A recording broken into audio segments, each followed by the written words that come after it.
everyone. So on this episode of the podcast, we're going to talk about real life and conventions. Now, conventions are a great break from real life and work and school and all that stuff. And sometimes there's certain friends you only see at conventions like once a year, and that's kind of sad. But unfortunately, real life sometimes gets in the way and it can't be ignored, and sometimes you just have to miss a convention. Yeah. And the thing to remember too with real life is sometimes it's what kind of supports your hobby. Yeah, like work. If you want to cosplay, you want to go to conventions, you need money, and usually that means work.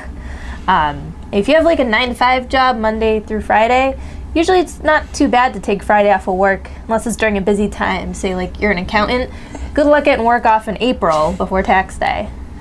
Yep. The other thing is taking weekends off if you work, say, an unconventional job that's either, full-time and things like that. Taking the weekend off means that they still have to work around your time off request. And everyone wants weekends off.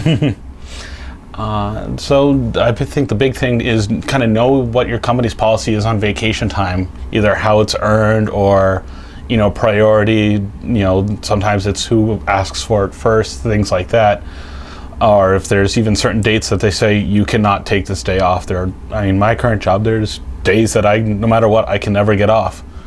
Yeah, if you know you want to go to a convention and you can financially and all that stuff, ask as early as you can based on the company's limits. Well in advance. This will create fewer issues because if it's like a month before the convention and you want to take the time off and most of your team already has, you might not be able to, and that's not good. The other thing too, especially on jobs that have staffing 7 days a week, is take a look at kind of the bigger picture. Some companies say your work week goes Saturday to Friday.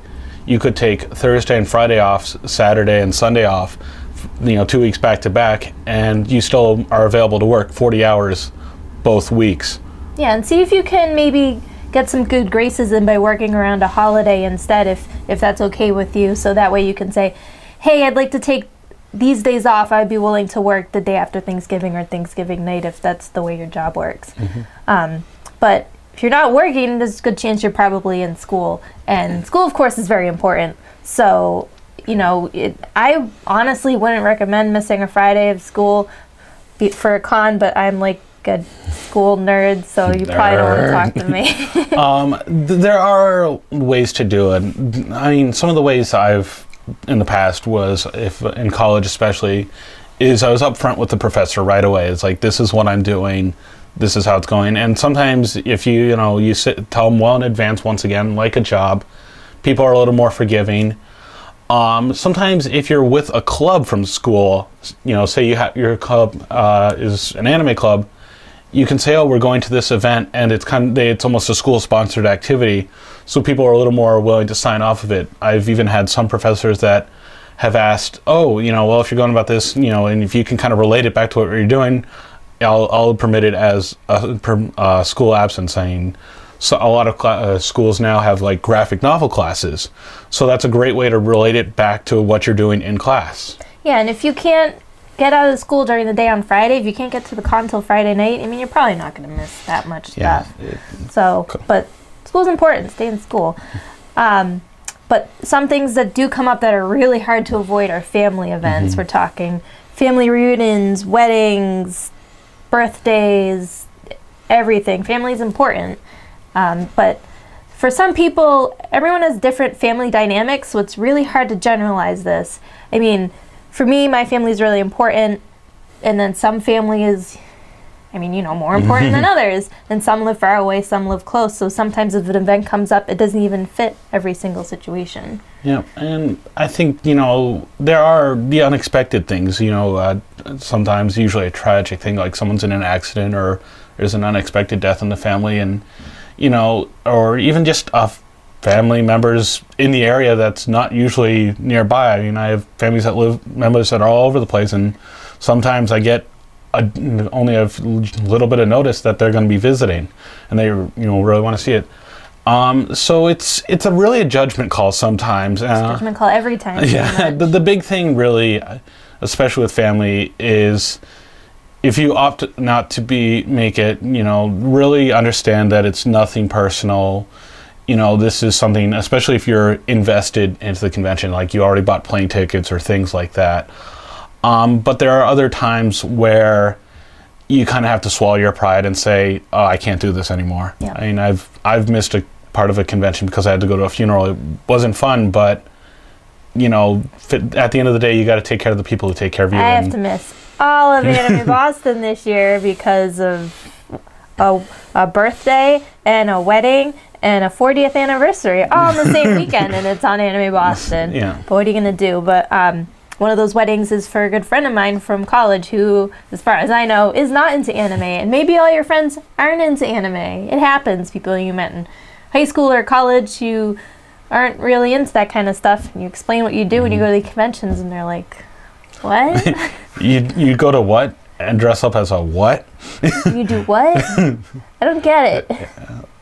But sometimes it's really weird to explain to them what you're doing that weekend instead of going to their cookout or something like that. But it's kind of the same situation as family. What do you do? When do you go? When don't you go? And if you can't make it to your friends, I think the big thing there is tell your friends, okay, I can't make it to your event, but let's make another time to hang out, and don't just say it, do it, because people will notice that.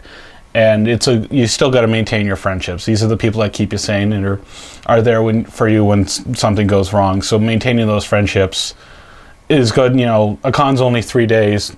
Friendship hopefully lasts years and years and years. Yeah, I mean, if it's like a big event, like a wedding for a friend who is really important to you, you want to go to that wedding. I mean, the con is every year, and there's other cons on other weekends. Go to your friend's wedding, because weddings are awesome. Expensive, but they're awesome. But it's important to keep in mind each scenario, because sometimes you're more invested into a con than others, which is also important to keep in mind, because you might be not just skipping out the con, but losing out on money too. I mean, if you've already purchased plane tickets and a badge, that money's gone. And if it's, that's tough. If, like, for example, I was invited to a wedding shower. It was the same weekend Otakon. The problem was I already purchased my plane tickets and well, I had a press badge, but the plane tickets, those fees it just makes your ticket worthless. And my friend understood, because I was invited kind of late in the game, and she's like, yeah, that's okay. But I went to the wedding. Yeah. So the other thing too is, we always say, you want to save money as much as possible when going to a convention. Sometimes if you buy that really cheap airfare, if you're flying, that means it's non-refundable. So you're almost obligated to go. Yeah.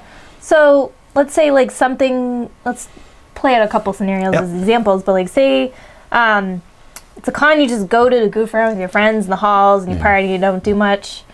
I just say bail on that. Pretty much, if it's something like you kind of want to go to and see your family or see your friends, even if it's just like a cookout or like a simple family reunion or a dinner, I'd say go to that and just ditch the con, because whatever. Yeah, it's once again, you can see your friends whenever. I mean, especially if it's a smaller local convention that you don't really do anything. You might still be able to go to the con for just one day, and that's fine too. Now, say there's a guest who never goes to conventions, and it's someone you want to see, and you want their autograph, and say you have this poster, and you have every single cast member who signed it except this one guy, and then, I don't know, it's your grandfather's 85th birthday. Yeah. What do you do?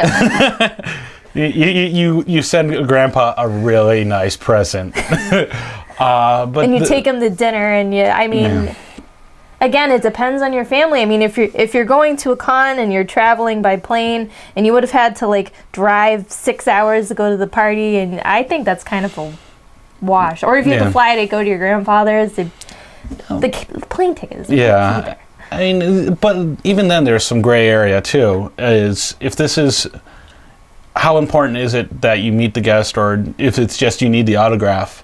Have a friend. Tell your friend. Maybe send the poster or the item to them well in advance to make sure they get it ahead of time, and just understand that this means something to you. And I mean, I've stood in line for autographs for people I didn't even know who they were, but it was there for a friend, and Now let's say the con is about 4 months away. You and your friends have this epic cosplay group planned. You've already put a few $100s in that costume and you've already put like a few days, a lot of work into it, and your friend's been planning it for years, and it's the only chance you're really ever going to come together, and then what?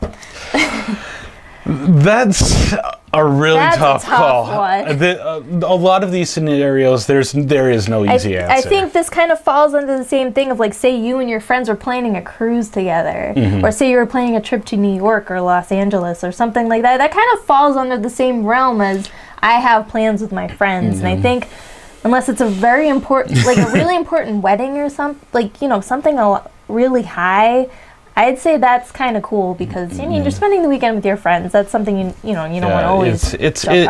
I mean, I always just use most recently. I actually turned down a friend's wedding, but it was also because I was going to Dragon Con, and I made sure I took my friends out to dinner and everything, and afterwards, and made sure I still bought them a wedding gift. But I kind of explained, I was committed to it. I had promised a couple people that I'd be in cosplay groups, things like that. And I mean, I didn't tell them this part, and hopefully they don't catch me saying this, but I looked at it as Dragon Con's 4 amazing days, whereas the wedding was going to be a very small event, and I really didn't know anybody, so it was only going to be mild. And like I said, I didn't tell them that, but I had to wait a lot, and I still feel a little guilty about it, but I talked with them, I was open with it, and that's the other thing. And the last scenario is one that not everyone encounters, but it's still something, is whether you're, say, a staff member, a vendor, or a guest. I mean, it varies from circumstance to circumstance. If you're a staff member and a family emergency comes up, as long as you tell somebody on staff, that's the big thing, is say what's going on. Most staff is going to be, okay, take care of your family first. We're still there for you. And the staff, really a con staff should have a contingency plans if someone's hit by the proverbial bus. So they should be able to handle things without you. Yeah. If you're a vendor, I mean, that's your income. That's kind of like your job. And hopefully people can understand that. And if you're a guest, I don't know. Guest is a gray area. I mean, I think a big thing is if you can't make it in advance, don't wait to speak up. Yeah. Because especially if they have invested a lot of money in what they would be paying to either get you to the convention or lodge you or feed you or whatever, if you're a guest and need to back out, let the con know right away, because then they could possibly use that to invite another guest. And staff understand that things happen, and more than often than not they've said, well, we understand you can't make it this year, we'll talk to you about next year and see what goes. Yeah, real life happens, and sometimes it unfortunately gets in the way of conventions like Anime Boston this year. Oh well. But remember your priorities and keep them in mind when making decisions about what you're going to go to. Yep.